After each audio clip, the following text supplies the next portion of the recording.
Filtration of ethene. Zinc chloride, zinc powder, red hot zinc dust. Triangle means heat, red hot zinc dust. Zinc dust की presence में दोनों hydrogen remove हो गए, eliminate हो गए। इसके बाद फिर डीहाइड्रोहेलोजिनेशन में एक कार्बन से हाइड्रोजन दूसरे कार्बन से हाइड्रोजन को एलिमिनेट किया in presence of alcoholic base, और इस रिएक्शन को भी हम एलिमिनेशन रिएक्शन कहते हैं। एलिमिनेशन रिएक्शन मींस के ऐसा रिएक्शन जिसमें एटम्स और ग्रुप ऑफ एटम्स एलिमिनेट हो जाए, एक साथ निकल जाए, और जो हमारे पास सैचुरेटेड कंपाउंड है वो अनसैचुरेटेड कंपाउंड हो जाए, ओलेफिन बन जाए या एस्ट्रीन बन जाए, यानी अल्कीन बन जाए या अल्केन बन जाए। फिर डिहाइड्रेशन रिएक्शन जिसमें हम वाटर को एलिमिनेट करते हैं from ethyl alcohol. Ethyl alcohol से वाटर को निकालने के लिए जो हमें कैटलिस्ट चाहिए वो डिहाइड्रेटिंग एजेंट चाहिए जो कि सल्फ्यूरिक एसिड है।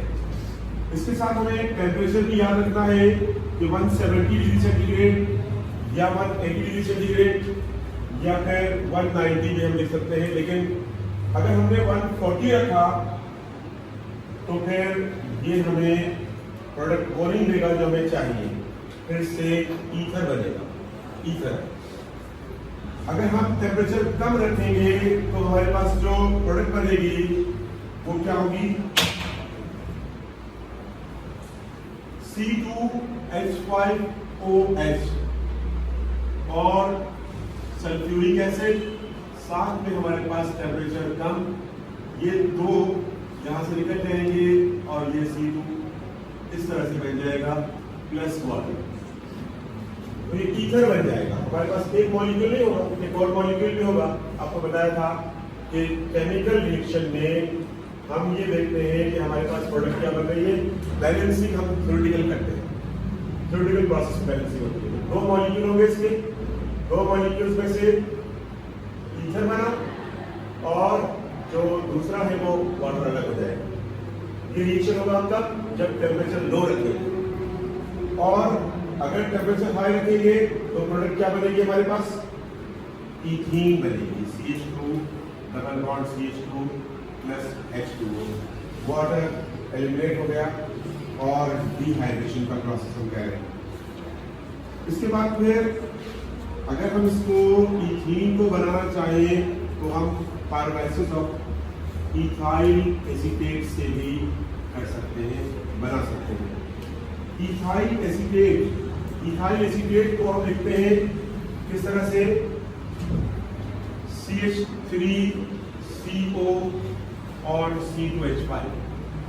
इसी को हम ऐसे भी लिख सकते हैं CH2 CH3, इसको हम ऐसे भी लिख सकते हैं। एक ही बात है, तो हम इसमें लास्ट वाला लेंगे CH3CO CH2 और H। पायरोलाइसिस का मतलब है कि ब्रेकडाउन आमतौर पर होता है हीटिंग से, और हीटिंग में भी हम ख्याल करते हैं कि एब्सेंस ऑफ एयर हीट करें उसको तो इजीली ब्रेकडाउन हो, और एयर के साथ हमारे पास प्रोडक्ट चेंज हो जाती है। ये बन गया हमारे पास ईथीन, और साथ में दूसरी प्रोडक्ट जो होगी वो होगी एसिटिक एसिड। ये हमारे पास प्रोडक्ट्स बनेंगे। इसके बाद फिर एक और रिएक्शन जो है जो हमारी टेक्स्ट बुक में नहीं है, जिसे हम बनाते हैं अल्काइन को भी, और वो है कॉल्वे का एक्सपेरिमेंट। उसमें कॉल्वे का इलेक्ट्रोलाइटिक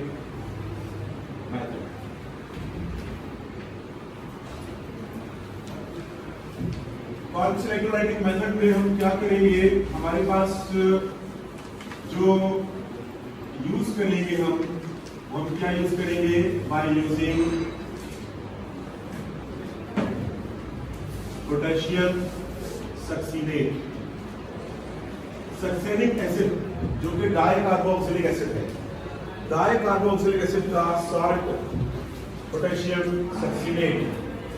हमारे पास है पोटेशियम सक्सीनेट और ये बना पोटेशियम सक्सीनेट।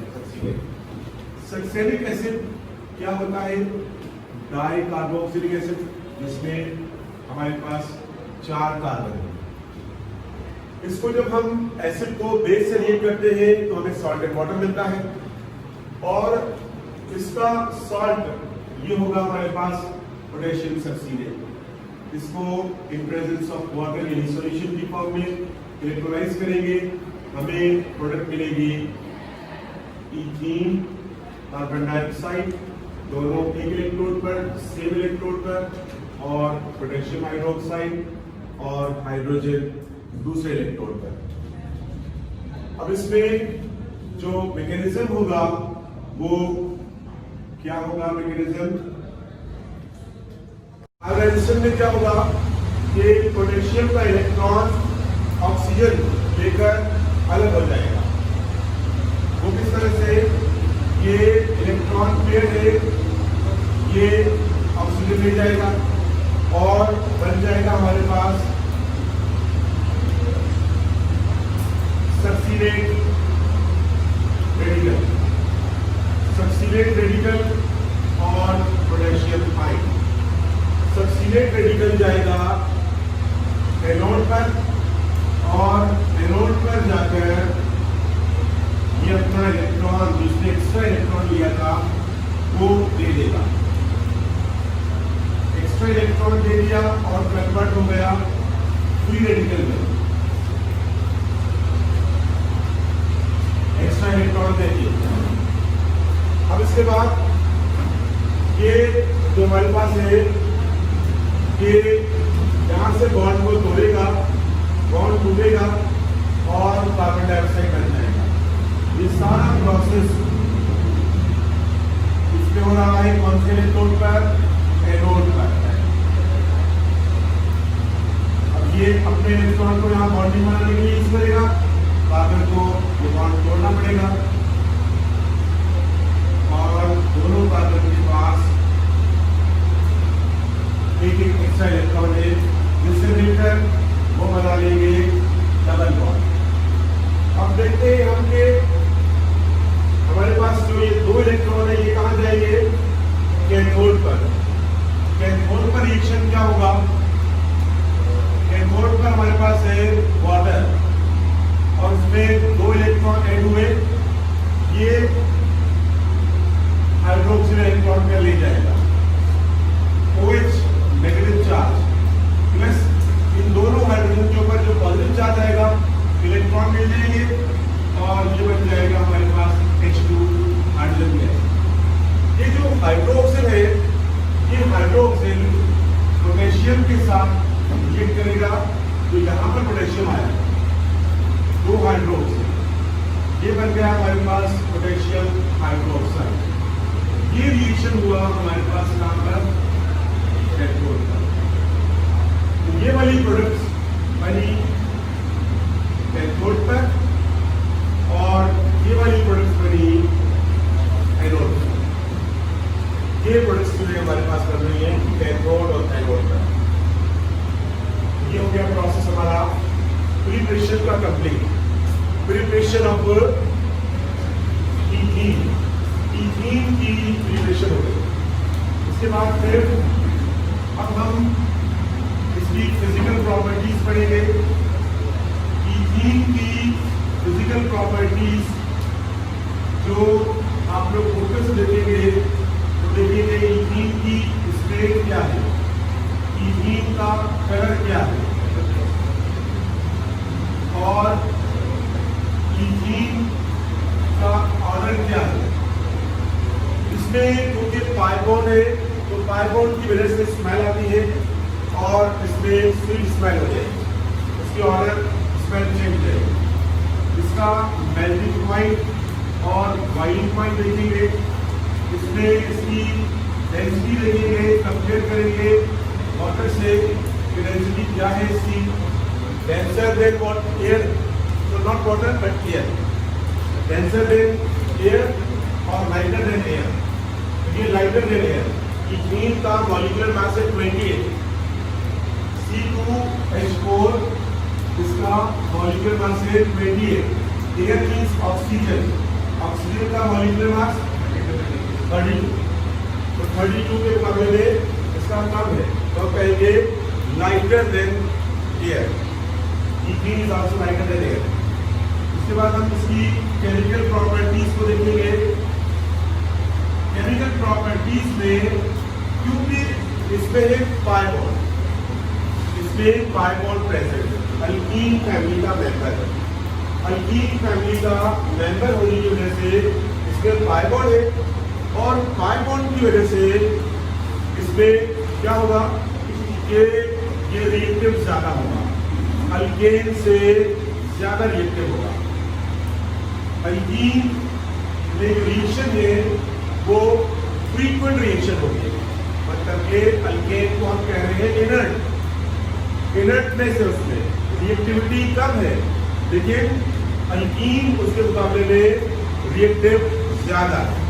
तो अल्कीन की रिएक्टिविटी को हम देखेंगे कि इसमें एडिशन रिएक्शन हो सकते हैं, और ये हमारे पास है अल्कीन प्लस, हम इसमें एडिशन रिएक्शन जब करेंगे तो ए बी कोई भी ऐसा मॉलिक्यूल जो पोलर होगा, ब्रेक होगा, एक कार्बन पर ए जाएगा, दूसरे कार्बन पर बी जाएगा, और हमारे पास नई प्रोडक्ट्स बन जाएगी।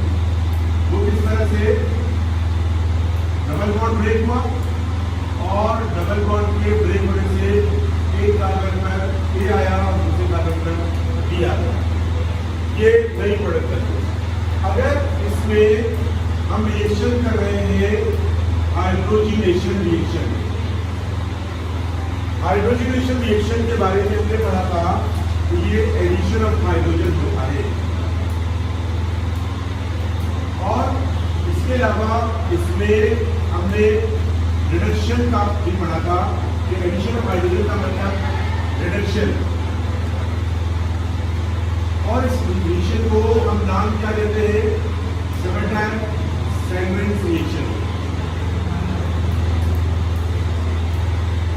एडिशन ऑफ हाइड्रोजन रिएक्शन कहलाता है सेबेटान-सैंगरेन रिएक्शन, और इस रिएक्शन में जो हम कैटलिस्ट रखते हैं, प्रोमोटर रखते हैं, वो प्रोमोटर होते हैं निकेल, पैलेडियम, प्लैटिनम, ये तीन हम कैटलिस्ट रखते हैं। इसमें अगर हम निकेल को रखेंगे तो निकेल के लिए टेम्परेचर चाहिए होगा, हम हीट करेंगे तो उसमें से हाइड्रोजन जो है निकलेगी और फिर रिएक्ट करेगी। लेकिन अगर हम पैलेडियम और प्लैटिनम को रखेंगे तो उसका जो हाइड्रोजन की लेयर होती है वो लेयर ऐसी होती है कि रूम टेम्परेचर पर ही हाइड्रोजन और मेटल अलग हो जाते हैं। तो हम इसमें ईथीन के साथ हमने हाइड्रोजन को रखा, और हमने यहाँ पर पैलेडियम को रखा, और हमें ईथेन मिलेगा। ये रिएक्शन हुआ हाइड्रोजनेशन रिएक्शन। ये रिएक्शन आपको मिलेगा ईथेन की इलिमिनेशन में। दूसरा रिएक्शन जो है वो होगा हैलोजिनेशन रिएक्शन।